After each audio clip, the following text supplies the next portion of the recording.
Hey, everybody. Welcome to another episode of the Grossman Files. We got a great one for you today. Yes, and today we're talking about Sam Solo shooting who's out in all directions, shooting who's out.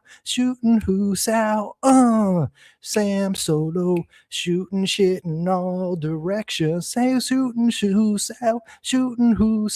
Yes, we're talking about Sam Solo today. And of course, as I've been saying the last couple of months, the Son of Sam story's kicked. I mean, how interesting is it still to talk about 1976 and 77? We know all about it. How much are we going to keep on talking about the same? Who cares about John Carr? Gives a crap about Michael Vale Barron, Dane Tarnkowski Carr. I mean, you could be interested in his credit card buying habits if you want to, if you think that that's relevant in your life to think about. Was John Carr murdered or suicided? I mean, if that's what you want to think about all day long, that's fine. I don't see what it has to do with Sam Solo shooting shit in all directions. I really don't. And I often wonder, why are people still talking about Michael Vale Barron and John allegedly, quote unquote, Wheaties, allegedly Carr and Wheat Carr? I mean, talk about them if you want as ancillaries to the story, as the people who were, well, in John and Michael's Carr's cases, they were totally brought into this posthumously. They had nothing to do with this while they were alive. And of course, Wheat Carr and her father, Sam Carr, the intergenerational Satanist, who was leading cultic rituals in Untermeyer Park. Him and, of course, Wheat were very judicious about turning David Berkowitz in. They went down to Omega Task Force with his name August 6th. I don't see why conspirators in this would want to have anything to do with turning David Berkowitz in. I mean, that just doesn't make logical sense. As we say hello to Kathy McGarney-McGoy and Nick Cosmas. And we got new man, Positive Energy Positive. The gang is all here. Yeah. So so what are we doing today? Well, I found a couple of two letters. One was a letter that this guy named Rick Staton sent to Sam Solo, David Berkowitz. And then, of course, there was the letter in response, not from Berkowitz to Staton, but from Berkowitz to Maury Terry, kvetching about Staton.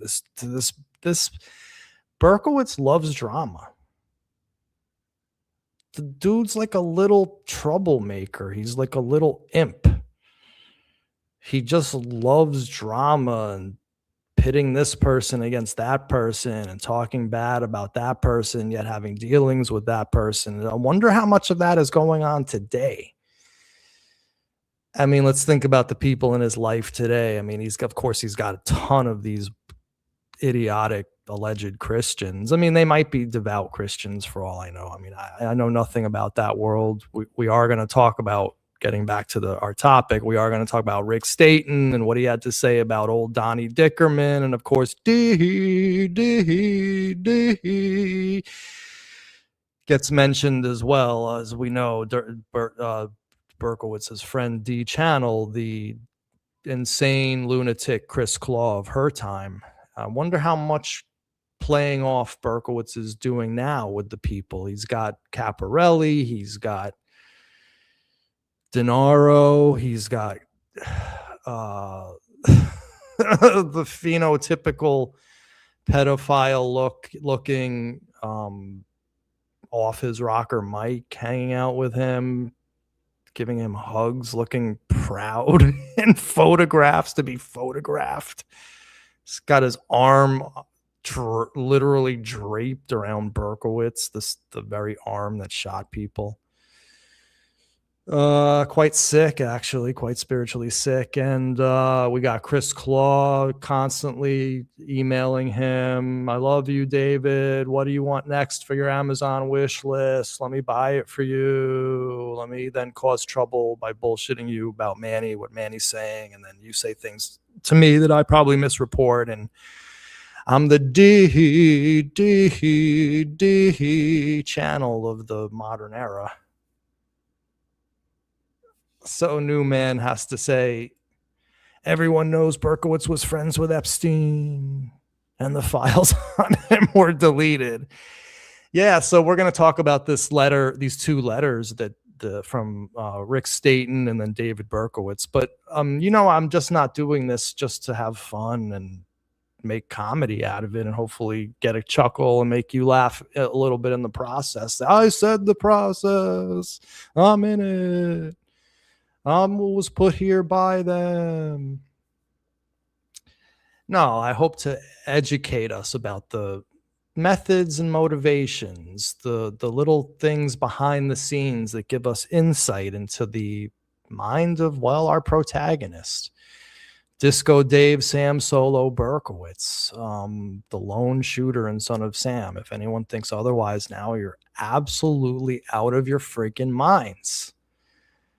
And I don't have time to debate with you anymore. If you want to learn the case, you'll look at my old videos. I got over 100 of them, 200 of them. Check them out. On every topic you could possibly imagine within Son of Sam. That's why I say, who gives a shit about John Carr? He was out of Son of Sam contention by 2022. Yeah, there were some odds and ends to tie up in 2023 once we started hearing the tapes and the dog ear and the bullshit about this and about that and whether Geetson saw this and that. But if you're still talking about this in 2026, you got to screw loose. You're as crazy as Jonathan Mithsell, who when he sees Maury Terry's files, he actually believes them. He thinks that they're fact, that they hold any evidentiary weight whatsoever. Do you want to be associated with that? Let me tell you something. As the person who got you Maury Terry's files, without me, no one would have seen these files. That's just a stated fact of life, whether you like that or not. When I was scanning them, I was going, what? Huh? What is this? This doesn't seem right to me. Something's off here. I don't quite feel right about what I'm scanning the flipper list and I'm like, not yet contacted, not spoken to, child eating, buried bodies in Untermeyer, pimps, John DeFrenza collecting mail. Okay. What is any of this is of any evidentiary weight? My man, Derek Larson. Yo, what's going on, Big D? I was thinking about you today, my man. Hope all is well. We haven't seen my person of the world, Derek Larson, in quite a while. Great to see him. What's this? Next day we'll say process controls. Oh, I think that's already going on.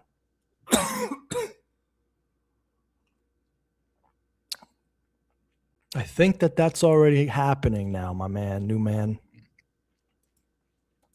Yes, Derek. So I hope to by showing you these letters and commenting on them, and then we're going to watch a little bit of Donnie Dickerman, and we're going to get some insight even more into Bronx Sniper, in my opinion, because we're going to hear some very interesting things out of David Berkowitz's mouth. No, he did not confess to it, but just more, again, dry. What did Ruby call it? Dry confessing to having the skills necessary that the Bronx Sniper would have needed, as we're going to see. So we got a lot to do today. Hopefully we're going to have fun. Let's just get right to it, shall we? But first, of course, in this week's main stupidity in Son of Sam, we have this tweet and reply from Russia Today about Epstein, and then a reply by Jonathan Mithsell. So, of course, they're talking about bodies buried now in ranches. It's the latest obsession of these people. Look, I don't know whether Epstein buried bodies, right? Like, it's not my thing. I don't think about this day and night. I don't obsess my life about pedophilia and thinking about children being eaten and all this crazy stuff. Even if it happens, like I said last week, what can we do about it? We can't do anything about it. If you want to imagine this world and where this is happening rampantly, the only thing that that's doing is kind of driving you crazy, ostracizing you from society, alienating you from your fellow man, and not getting to the root of the problem. Meanwhile, your entire day is spent thinking about dark stuff like child pornography and pedophilia, unless, of course, you're titillated by that stuff, which is actually my suspicion. I think that's what's really happening with a lot of you people in the conspiracy world. You're actually on the down low sickos. You're spiritually sick. You're constantly obsessing about this stuff because you're overcompensating for something in your inner psyche that you're trying to overcompensate for. It just doesn't make sense. But if you want to believe in this world where bodies are buried, that's on you, man. If that's working for you in your life and getting you ahead in the world and people are being your friend because of that, have at it. So Epstein's ranch owner breaks silence, brought it to bring light into darkness. So now they're saying that this dude does look spiritually sick. I'm not gonna front on that. I mean, for all I know, this dude is sick. He looks sick. Look at his eyes. It looks very unhealthy. Extremely malnourished, very rat-like, deep bags under his eyes, beady eyes, rat-like, indicates a lot of probably inner dark thoughts. I have no doubt that this guy's sick. But what am I going to do about it? Sit here and think about it? It's just like with John Carr. At this point, if you're talking about John Carr's death, you might as well be talking about Harvey Rosenblatt's death or Spyros Tsombanides from Darien, Connecticut's death. Or John Smith's from Cleveland, Ohio's death. I'm not trying to diss those people. I'm just trying to make up names just to show you that John Carr belongs with those people. He's of no relevance to Sam.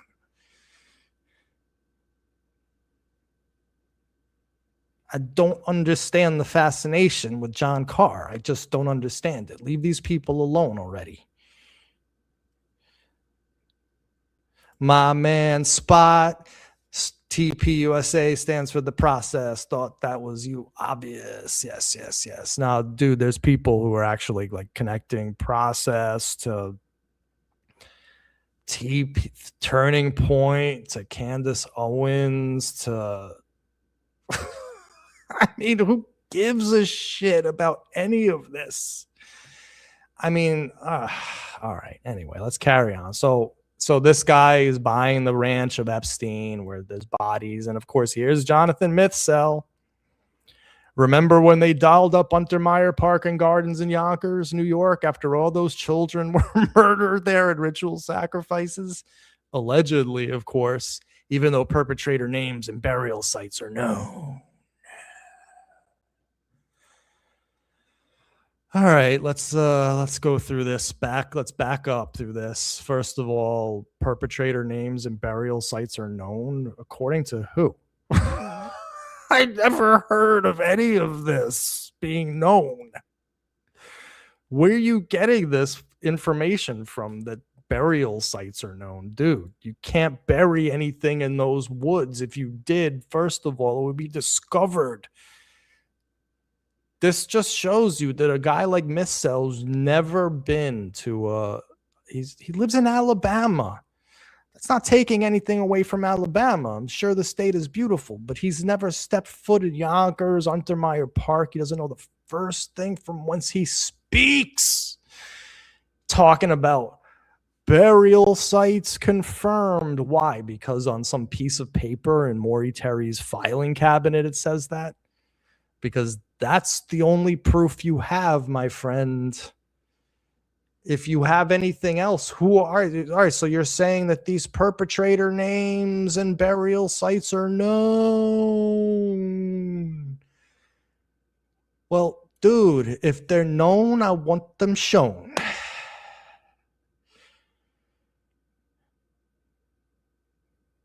If you know them, show them. Show me, don't tell me. If they're known, I want them shown. You never get around to the showing part. It's always, oh yeah. Even though perpetrator names and burial sites are known, no, I want to be the perpetrator names and burial sites are shown. I want Jonathan Missel to come back and say, you'll be shown. That's what I want him to say. So he's talking about perpetrator names are shown, allegedly, all those children murdered there in ritual sacrifices.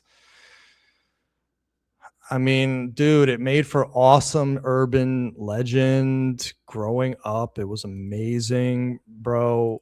Mythcell thinking that there was satanic rituals taking place in all the parks and all the murders that took place. It was like the perfect zeitgeist for the 80s and early 90s, the dark, the mysterious. It was cool to be thinking that that kind of stuff might have occurred there.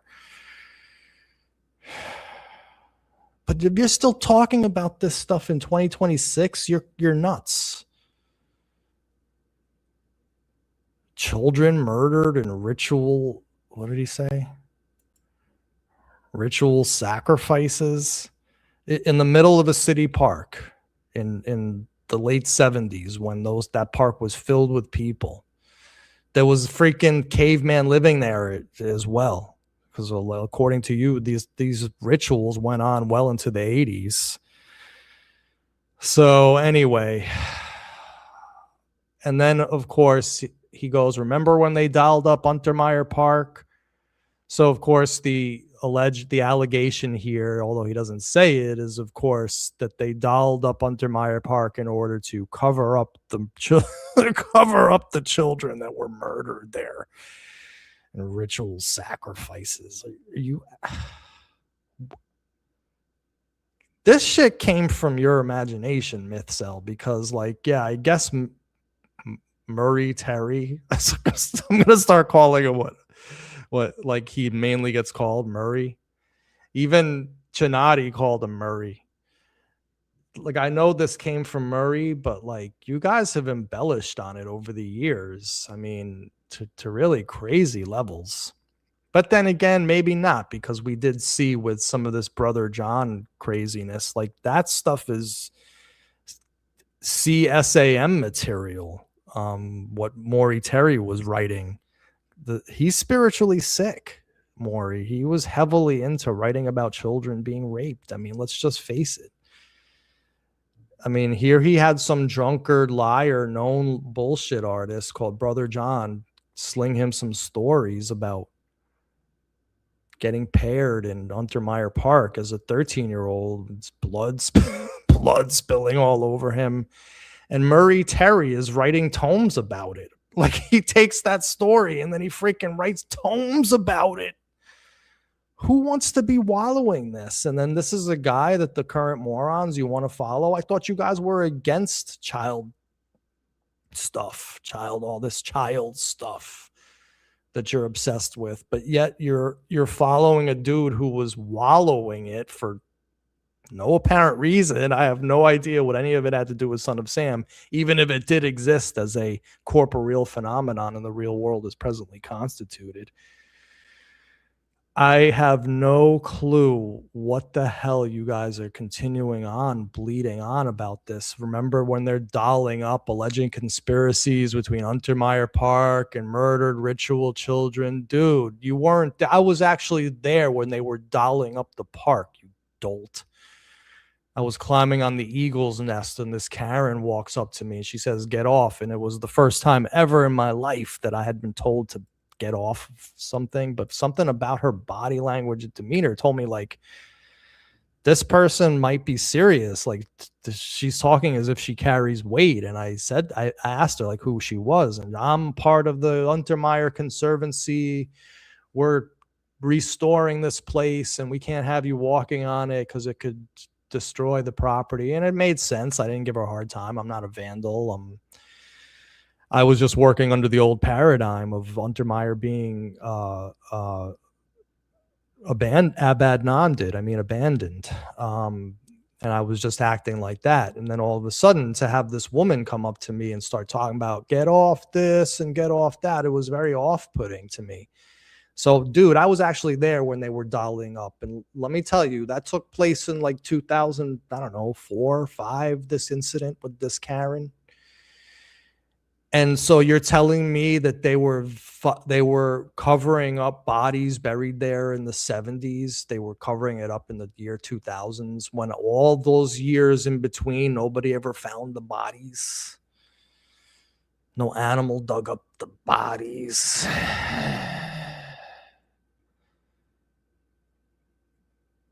No newspaper reporter ever heard actual confirmed cases of the bodies being buried. No animal ate the bodies.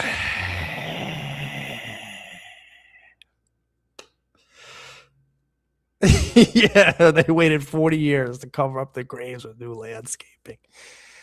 Yes, the cosmos. You definitely get it. I mean, it's ridiculous. Yet these people are sitting here talking about, oh, they dolled up Untermeyer Park. Dude, you myth cell, you know nothing about dolling up anything.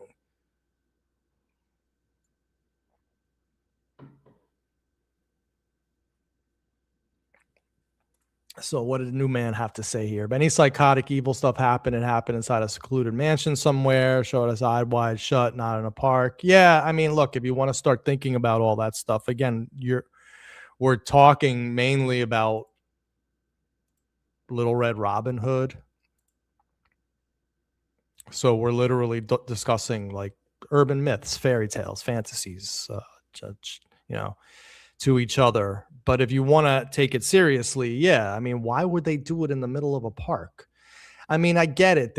I even had on my channel people who swear they saw hooded and robed cultists chanting. I mean, they might have, for all I know, but killing children and burying bodies.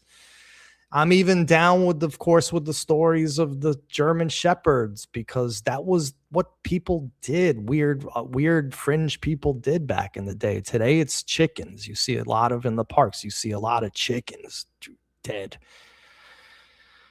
The Santeria people and all those voodoo people and that kind of vibe that's much more prevalent nowadays, because the white ethnics, and especially the white ethnic boomers, and especially their progeny, the Gen X, and even young boomers who were in the 70s and 80s into the occult, into the counterculture. And some of them sacrificed dogs. I don't understand it. You don't understand it, but it's something that happened. I can get that, but mounds of children's bodies being buried in Untermeyer Park, of course not. And for anybody interested more in that, of course, you could check out my millions of videos that I have about this very topic.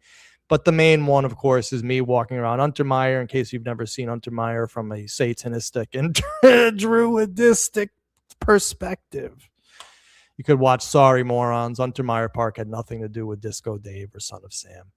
So, yeah. Remember when we thought the cross on the tree would prove? Yo, again, totally, Nick. I mean, crazy stuff. But it was fun back then because we were discovering this all in real time. We hadn't yet discovered all the new stuff, so it was all happening in real time, and we were still holding on. Some of us were still holding on to the notion that Maury Terry might have gotten something right back in those years, so we can be excused. But yeah, the cross on the tree, yo. And what's funny about the cross on the tree is that, like, I was so hell bent on getting that story out so quickly because I was like, I'm gonna get scooped. Someone's gonna go out there before me and get the cross on the tree. For those of you who have no clue what I'm talking about, the cross on the tree is this cross that was etched into a tree, sometimes in the mid 70s. Just looking at the age growth of it, and the urban myth is that that's where the bodies were buried, and that's where the children were paired, and all that kind of stuff. And we found it. We were the first to find it. I even brought the Yonkers police down there. Detective on cold case John Geis and Lieutenant McCormick came down. McCormick, who was ahead, he was an Ultimate Evil fan, just like a lot of people were back in those days. He was like, let's get in the backhoe. But Geis's cooler head ruled the day, and he recognized this all for the folly that it was, and he was polite yet firm and not following up on the cross of the tree. But yeah, at one point I was like, I'm going to get scooped. And let me tell you, no one gives a shit about the cross on the tree. It's still there, undisturbed to this day. What's up, Lord Face? We were all lost back in those days. That's for sure.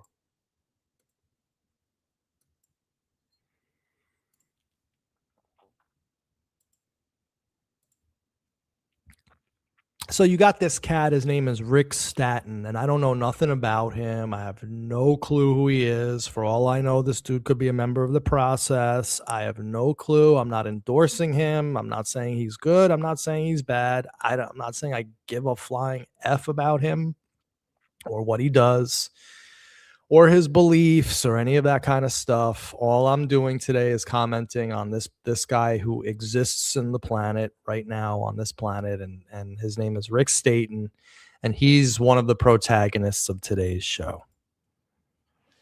And he is on IMDb. You could look at him. He looks like a rather unhealthy chap himself. Yo, is that yo, Lord Face? That's Moloch. We found Moloch. Actually, not for nothing, but that looks more like Gimel Ishbi than anybody we've seen so far. Right, Lord? Yo, can I get a hell yes from Bakelight? So anyway, we're not going to read all this, but this is from 2015 from Serial Killer Art. Again, I'm not obsessed with this crap. I'm obsessed with the Son of Sam case, mainly because I came at it from a sociological perspective, and this whole amorphous thing of a cult doing it. I had no interest in David Berkowitz as a human being, as a person, or about the salacious details of his crimes. I was just interested, like, oh wow, this is a story they're keeping from us. These evil New World Order bastards. These people are covering up a cult ring, and the people should know about it. So what I'm going to do is I'm going to make a fool of myself, ostracize myself, and write letters to the editor of the Riverdale Press talking about Maury Terry's cult theory and how we have to mobilize against the Satanists who are still out there today, as evidenced by the mysterious deaths in the wake of Berkowitz's arrest. I mean, I actually did that. These people want to talk about, man, he's a process member and a Satanist sent here to do the willing of the NYPD. Yo, at one point, I was a dead hatred of the NYPD. I was a WBAI listener. I just reflexively hated the cops back in the 90s. It's funny how things change.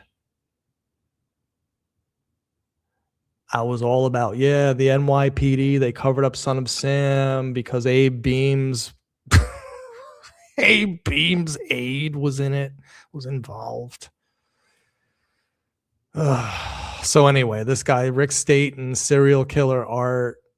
Rick Staton was once an art collector, although the art he obtained was made by well-known serial killers. The first artwork he began to sell were the John Wayne Gacy. This is the man who sexually assaulted and murdered 33 boys. And Staton showed great interest in selling his art. Prices for Gacy's art, molds of Charlie Manson, Seven Dwarfs, skulls, blah, blah, blah. Boring as hell. I mean, look, if this is what you're into, this is what you're into.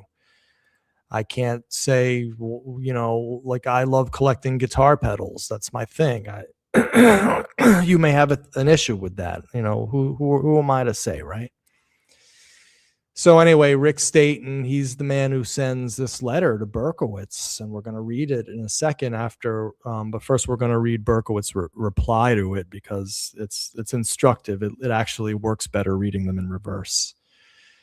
But yeah, here, this guy runs this thing called Grindhouse Graphics. I know nothing about it. It's out of Baton Rouge, Louisiana.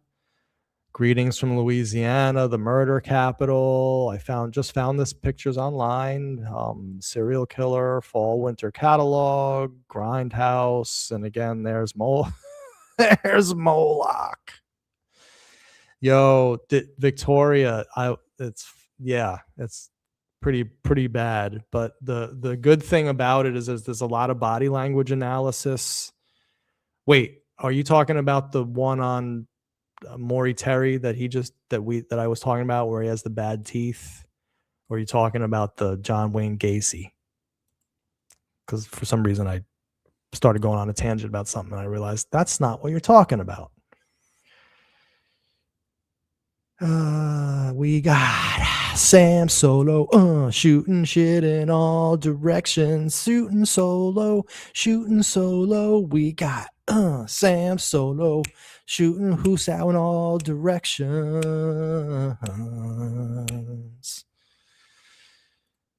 All right, so here is a letter. Here's the kvetching, drama-filled, complaining, whinging, drama queen type letter that Berkowitz sent to Maury Terry, kvetching and complaining about this letter he got from Rick Staton, the satanistic, the serial killer collector, art collector. 1993. Dear Maury, I don't think I'll be able to call you tomorrow. Unfortunately, I have to work. I can try on the weekend, but you probably won't get this letter until Monday anyhow. I just got back from the chapel. Yvonne told me to call you, but of course I have a morning program. As I'm just going to read this through and then we'll analyze it. Everything is going okay. I'm just a little tired because I have to work 3 different jobs. The custodial maintenance supervisor has me scrubbing everything in sight. In the afternoon and early evening, I am busy in the chapel. And in the evening, I have to clean in the cell block. Hopefully this juggling of 3 jobs won't have to go on forever. The only disturbing thing has been 2 letters. This one from Baton Rouge is perhaps the most diabolical letter I have ever received. It is straight from the mouth of D and from the mouth of the devil. D once spoke with this man, and there is no way that a complete stranger can say all these things. D obviously filled this man's head with this garbage. While the letter is slightly upsetting, my biggest fear is that, this is a feeling I have, D is planning something. I hope that hard copy or someone else is not trying to put something together at the same time or just prior to your documentary. Check around. You know, of course, that D has ruined and destroyed the career of many professional people and government officials over the years. Her campaigns are very ugly and dirty, so be careful. She is very dangerous and vindictive. One last matter. Once again, that 25 disappeared. Please check on it. My postage costs are mounting.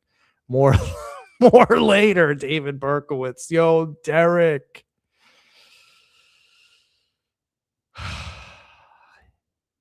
He's asking for money again. Where's the 25, bitch? Hey, yo, Maury. The price is wrong, bitch. Sitting here talking about, once again, that 25 disappeared. Please check on it. My postage costs are mounting. Honey, honey ones ain't cheap. So yeah, I mean, this is crazy stuff. So let's get back to this D. So this letter that we're gonna read in a second from Rick Staton. Berkowitz is kvetching to Maury Terry that he got all his information from D Channel, and D Channel is ruining careers and made professional careers of ruining people, and her campaigns are ugly and dirty, and it can't help me but think about the lunatic from Olathe, Kansas, Chris Claw, who's the modern day D.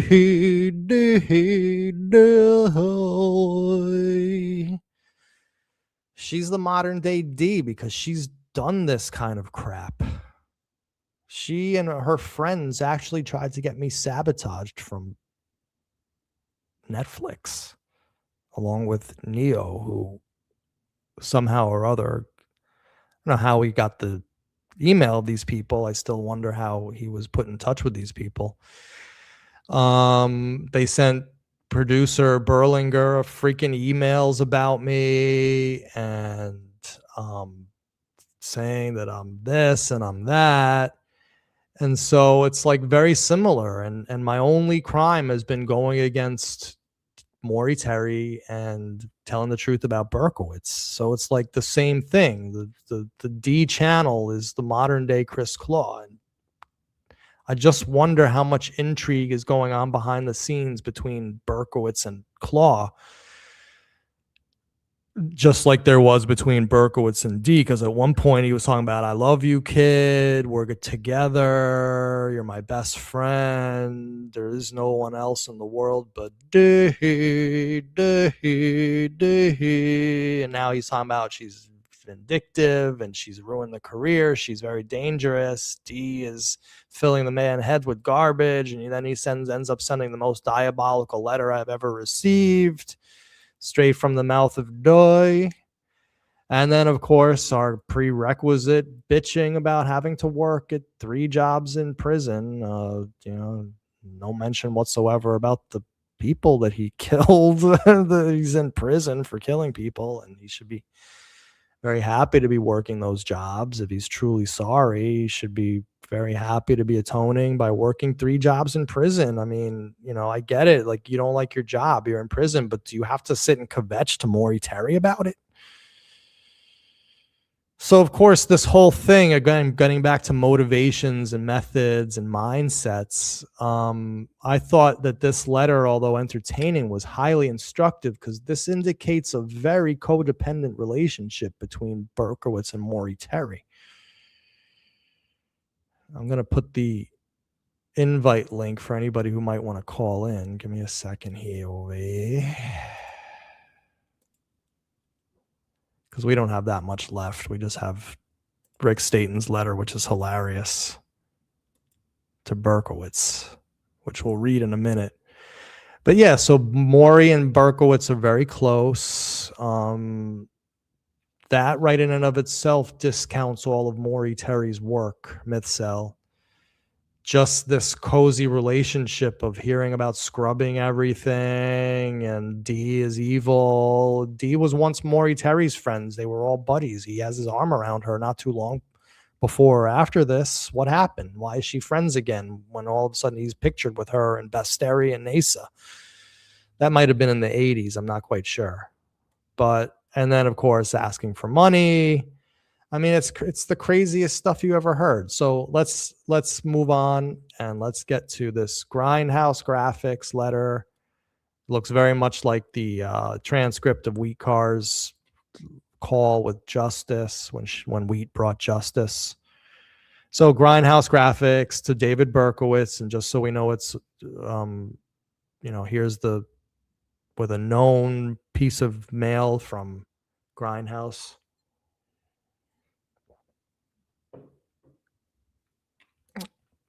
Baton Rouge, Louisiana. Greetings from Louisiana. Rick Staton's Grindhouse. Monday, September 28th, 1993. David Berkowitz, Sullivan Corrections. Greeting, David. That's right. Another letter from me. This is my third letter in 4 years to the elusive son of you-know-who, and I don't care if you reply or not. I only wanted to let you know about some letters written by you that are circulating throughout the free world. I've enclosed a Xerox copy of one of them for you to review, though I have several. As you will recognize, they were written to your buddy, or should I say bro, Pete Connolly. If I misspelled the last name, it's because I left the envelope in the copy machine at work last night. I've had these letters for quite some time, a year or longer, but never bothered sending you the copies because you weren't considerate enough to reply to my last 2 letters. The reason I'm sending this one today is because I received the pamphlet from that wacko in Texas, Don Dickhead, man. I can't believe you have dealings with this dude. Dave, he's a major league phony. The more I read about the way you flip-flop back and forth in every aspect of your situation, the more I see how insecure and confused you must be. In numerous articles and letters you've written, you've seemed to fluctuate from Satanism, demon possession, to born-again Christianity, to whatever else that's influencing you on any given day. What's your story, dude? Or do you even have a clue? This guy who wrote The Ultimate Evil, Maury Terry, and this lady in Baton Rouge seem to know yet another David Berkowitz, while that insane woman from the tabloids, soon after your arrest, the obese black lady, Sister Cuckoo or whatever, had you pegged as evangelical material. Talk about being unsure of one's faith. Anyway, I'll let you go now since you probably have to attend mass or something. I know better than to expect a reply, but maybe you'll have your Baton Rouge call me with more bullshit. See what happens. Meanwhile, you better watch this money grabber from Texas, David. I'm a native Texan myself, and I know people who have been screwed by this false prophet, or should I say prophet. Keep one hand on your wallet and one on your dignity, buddy. Anyway, thanks for your time. If you want to see more letters to Pete, let me know and I'll send copy. The pamphlet is rather hokey, but the photo's rather nice. Later, dude, from hell. And I guess it would say Rick Staton. So it's kind of funny because in 1993, this guy Staton had him pegged like we have him finally pegged in 2026 as a total manipulator, constantly flip-flopping his story. He pegged Maury Terry for full of shit back then. They know another David Berkowitz than I know, right? This woman knows another one. And then, of course, it goes hard on his friend, Donnie Dickerman, the phony. I'm calling him phony now because I actually trust Rick Staton's input on this. I had no thought whatsoever about Donnie Dickerman, and we're going to watch a little video in a second. Had no idea about the dude. I knew he was one of Berkowitz's people, but I didn't think whether he was corrupt or not corrupt or shady or a shyster. I mean, I guess I should have considered it just obvious that he was a shyster, but the fact that this guy Staton is so emphatic about it makes me believe that there's something to that.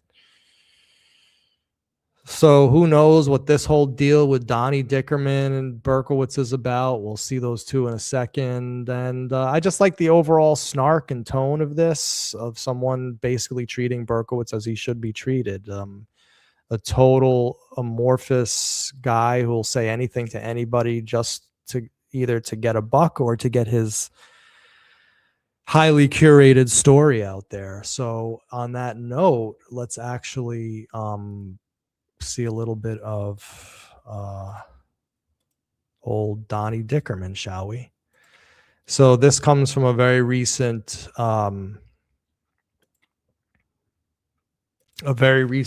YouTube video that just went up on Donnie Dickerman's own channel. And we're not going to watch the whole thing. It's 10 minutes, but we're going to watch about 5 or 6 minutes of it, mostly just watching, not commenting. But it'll give you, for those of you who are new to this subject and who actually care, which I don't I don't see why you do. It's not that interesting. But then again, I'm obsessed with the Son of Sam case, and since there's nothing more to talk about in terms of the case, really, Again, do you want me to analyze the Brooklyn police reports? I can do 5 more shows on that, talking about how they went and looked at a Buick Impala and how they went and looked for a Chevy, Vega, and how they went and looked for a Nissan, and how they spoke to this person who saw this crazy person in a pizzeria 2 weeks before. I could do shows on that. I could do a million shows on that. I could do a gazillion shows on old newspaper articles, but dude, it's kicked. I'm trying to find things that keep my interest first and foremost, and then I hope to God that it keeps yours. But I mean, how much more are we going to talk about? I mean, John Carr, are you serious? What does first get Carr into Sam, and then once you get Carr into Sam, then maybe I'll be interested in his murder. Other than that, you're asking me to be interested in the murder of Harvey Rosenblatt down the street. Nice guy. I might feel sorry for his widow and his children that he left behind, but I'm not going to sit here and put my mental energy into the murder or possible suicide of Harvey Rosenblatt. But you're asking me to do the same for John, allegedly, quote, Wheaties, unquote, unallegedly Carr. I mean, why are you asking me to do that? It just doesn't make sense. I don't get it.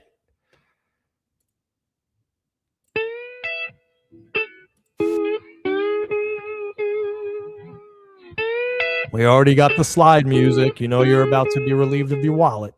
Lord, we just praise you right now. We give you all the glory, Lord God. We pray that we can just lift up the name of Jesus, that Jesus Christ will get all the glory and all the praise and all the honor. And that the homie sounds like Edith from All in the Family.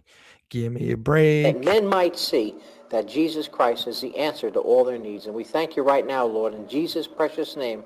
Amen. Amen. Amen. Amen. God bless you, Don. It's good to see you. Bless you too, David. We have been friends for some time, and when I preach in the prisons, sometimes I get a surprised look when I say one of my best friends is David Berkowitz, and I mean that. Imagine how sick you have to be to say that. From my heart, and it is a blessing to have this opportunity to share the gospel with you and through you. One of the things we'll be doing with this interview is putting it in prison chapels all around the country. Oh, that's a blessing. So I know if you could go with me, you'd be sharing your testimony live. So men are always blessed, men and women, as they hear what God has done in your life. David, I think what I like. Not for nothing, I heard Berkowitz actually has gotten out of prison in order to spread the word of Jesus. What I'd like to do is just maybe start from the beginning and just progress to where you are right now. You were born in the 50s in the Bronx. Is that about right? Yeah, from the Bronx. I was born and raised in the Bronx, and I was 1953. 53. And I know you were born out of wedlock and then adopted by the Berkowitz family. So you were born Jewish and then... Your perfect domain is out there. Go to Wix and make it yours. Adopted into a Jewish family. Well, everything that they could. They were basically on the poor side. My dad had to work hard 7 days a week in a little hardware store. But we had all our needs met, and I'm thankful for that. And they tried to bring me up as best as they could. Right. And I know just from knowing your testimony, you were troubled as a child, even demon-possessed as a child. One of the things that intrigued me in your testimony is that you actually craved darkness. Crave darkness. Now, this isn't new to the old heads who are well versed in the Abramson letters. He wrote all about how he was dark as a child and how as a youth he committed acts of vandalism and petty crimes and thievery and killing his mom's parakeet and the torturing insects and lighting fires. But somehow we're to believe that he was 17. He was incapable of shooting people. I mean, does that make sense to you? I mean, I don't understand the knee-jerk reaction against Bronx Sniper that some people have. I mean, I understand it. You hate my guts. But like even yesterday, I saw And it pains me because I could talk to this person about it and I'm sure he would tell me something completely different. But this guy Galati, he's on someone's podcast and he's like, yeah, there's no way the Berkowitz shot was the Bronx Sniper. There's just no way. I mean, there's just no way. And what do you mean there's no way? I'm not saying that there's way, but how could you say that there's no way? Especially, this is why I wanted to show this today, because look at what he's about to say about how he would, well, I'm just going to let him say it. And you didn't know until you were saved. As you look back on your life, you understand now it was demonic. Tell me a little bit about those events that stand out in your life, the early childhood, the darkness, the bizarre things that happened in your life. Well, I guess as far back as I can remember, my childhood was not that of a normal child. I was completely uncontrollable. My parents, they didn't know how to manage me at all. I would rampage through the house, sometimes overturning furniture. This tremendous force used to just come upon me and urge me to do destructive things to property or to even to myself. Sometimes I'd fall on the floor and just kind of spin all around, frothing at the mouth. Other times I would just be in total silence to my parents and not talk to them, not respond to their outreach of love or anything. Mm-hmm. And there were times when I just used to lock myself in a closet in the darkness and stay there for hours at a time. And my parents just gave up at trying to coax me out of that closet. They just let me stay there until I came out on my own. And I was about 5 or 6 years old at the time when these things began to happen. And so this was preschool that you were experiencing some of these things? Yeah, right. I guess, yeah. About that time, I began to go to school. That's as far back as I could remember. Mm-hmm. And there were times when I would just stay under my bed for hours at a time, just staying in the darkness and walking around the apartment, talking to myself, wandering out of the apartment, and just brought a lot of misery and confusion into the lives of my parents. I was an only child. Right. I've seen the building where you grew up there in the Bronx, and I've even seen the fire escape. That tell me about what you said about leaving your room at night, and you weren't even a teenager then. Yeah, I was. When I got to be maybe about 10 or 11 years old, 12 years old, there were times when I was so just depressed or angry, and a combination of those things. I used to sneak out. I had my own little room. I used to sneak out down the fire escape at night when my parents were sleeping and wander the streets sometimes till 3 or 4 o'clock in the morning. And then I'd come back climbing up the fire escape and going back into the apartment. A lot of times my parents knew I was missing and they couldn't find me. And they were very concerned about that. Right. So you hear what he just said? So here's a guy, and that's really all we need to watch. I mean, the rest of this is just Bible this and Bible that and a do and a d and whatever the hell else you want to throw in there. So you just listen to this chap speaking about the darkness would come at me about 12. I was about 10 or 11 years old. So this is prepubescent. Imagine what would hit him when he hit puberty, the anger. And so this is a guy who you just heard it out of your own head, out of your own, into your own ears, that he would leave the house in the middle of the night, wander the streets sometime till 3, 4 in the morning. His parents knew he was gone, but they couldn't find him. He would go up and down the fire escapes to get in and out. So you're going to tell me that it's not possible he was the Bronx Sniper? And again, I would, if this Bronx Sniper incident happened in some random neighborhood in Queens, I wouldn't be so apt to think it was him. But because it happened in the summer in the neighborhood that he was working in that summer, especially also literally 2 blocks away from his bar mitzvah site where he knew like the back of his hand, and the proximity to fire escapes there, and fire escapes that go right up to the roof, it's definitely possible, okay, and it's actually probable. But anyway, he's obsessed with that now. His latest blogs, he's like going crazy about he doesn't actually address the Bronx Sniper, but he's speaking. I could write letters kvetching about his blogs because they're right out of the mouth of Chris Claw. He's calling me an amateur podcaster. That's what she calls me.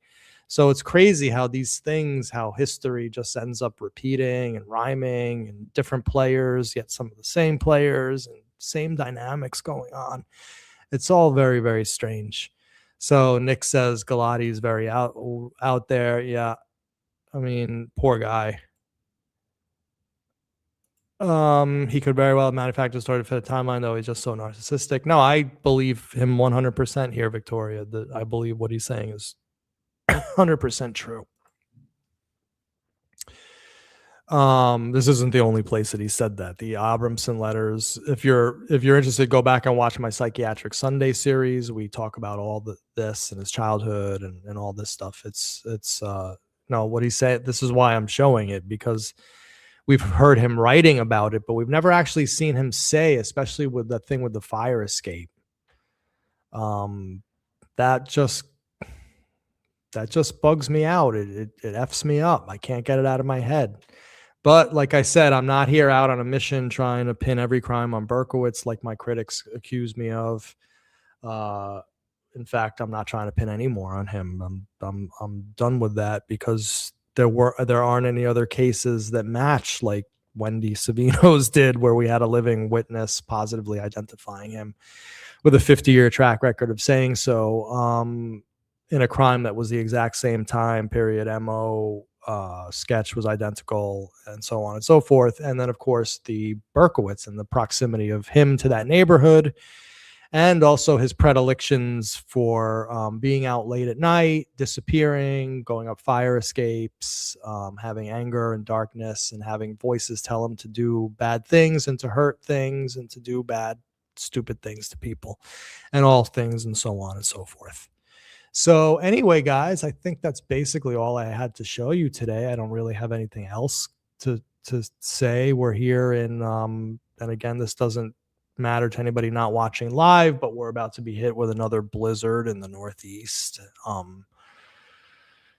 This is crazy already with the snow and having to deal with it. And of course, nature has to say F you today, because it's a beautiful day, almost 50 degrees out, and it was sunny today. And it's supposed to get 12 to 18 inches. So not looking forward to that. And to anybody who else is in the Northeast, I commiserate with you. But spring will soon be here. You could already smell it. And definitely you could already see it in the sun rays, which are different angles. And pretty soon we'll be complaining about the heat. And then it'll all happen again ad infinitum in perpetuity. All right, guys. Well, thank you very much. We'll see you next time.